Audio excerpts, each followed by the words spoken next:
Assalamualaikum warahmatullahi wabarakatuh. Perkenalkan, nama saya Irfan dari kelas 11. Di kesempatan kali ini saya akan mempresentasikan resume beberapa bab dari buku Rich Dad Poor Dad yang dibuat oleh Robert Kiyosaki. Yang pertama, keluar dari rat race. Secara sederhana, rat race adalah rutinitas bekerja yang dilakukan seseorang untuk orang lain yang tidak pernah ada ujungnya. Kurang lebih menggambarkan dunia pekerjaan kita. Banyak kondisi di mana kamu sudah bekerja capek-capek, akan tetapi yang lebih kaya adalah bosmu. Namun seberapa benci pun kita terhadap konsep ini, kita cenderung untuk melakukan karena sudah menjadi bagian dari hidup dan nasihat dari orang tua.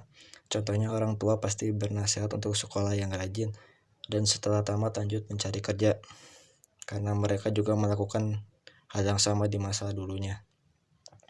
Hasil akhirnya memang kita tidak akan miskin, namun jangan berharap akan bisa kaya raya. Keserakahan dan ketakutan. Dua perasaan tersebut sering datang kepada orang yang tidak paham tentang cara mengatur uang. Saat memiliki banyak uang, orang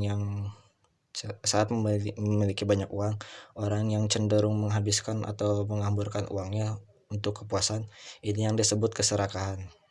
Saat tidak memiliki uang, orang akan khawatir apakah bisa hidup dengan layak. Ini yang disebut ketakutan. Pelajari dan tambahlah ilmu atau pengetahuan tentang keuangan, yaitu hal-hal seperti investasi, risiko dan hutang, sehingga nantinya kita akan lebih bijak dalam memutuskan langkah-langkah mengolah keuangan. Orang pintar belum tentu hebat mengatur uang. Kenyataannya masih banyak orang pintar di dunia yang hidupnya masih serba kekurangan. Sebagian besar orang pintar pun masih banyak yang tidak peduli atau tidak membuat rencana pensiun mereka dengan baik. Keterampilan saja tidaklah cukup. Kita harus memiliki kecerdasan finansial, hal-hal yang diperlukan untuk menangani keuangan. Pendidikan kita memang tidak pernah memberikan secara khusus tentang kecerdasan finansial.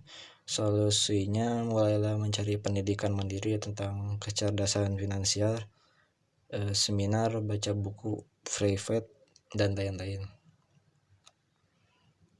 Mengambil resiko. Tahap pertama, jadi kaya.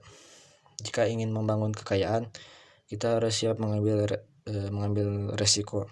Orang kaya cenderung mengambil resiko, sementara orang miskin cenderung untuk main aman. Banyak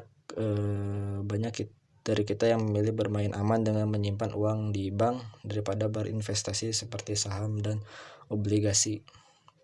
Resiko seperti kekalahan bukan berarti itu kegagalan.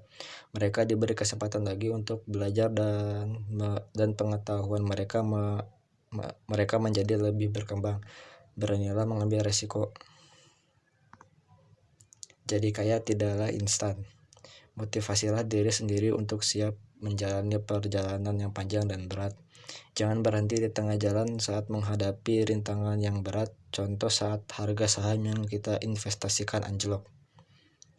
Buatlah daftar apa yang diinginkan dan apa yang tidak diinginkan, dapat menjadi salah satu cara agar termotivasi menjalani lika-liku perjalanan menuju kekayaan. Membaca biografi perjuangan orang-orang terkenal untuk menjadi kaya dapat juga menjadi pilihan untuk motivasi. Profesi mencukupi kebutuhan, bisnis membuat kaya. Profesi untuk membayar segala tagihan, memenuhi kebutuhan dan kewajiban lainnya. Sedangkan bisnis adalah wadah investasi waktu dan uang. Bangunlah bisnis sembari menjalankan profesi kita. Sisakan uang dari profesi kita untuk menjalankan bisnis sampai suatu saat di mana aset yang akan menjadi sumber utama pendapatan kita, dan ini merupakan titik awal dari financial independensi. Pesan dari buku ini adalah pelajari ilmu kecerdasan finansial. Gigih dan ambisius akan menjadikan sukses meraih kekayaan. Mulailah dari sekarang, mulai mencari bidang investasi yang kita minati. Carilah buku panduannya dan cobalah temukan sosok idola dari minat tersebut.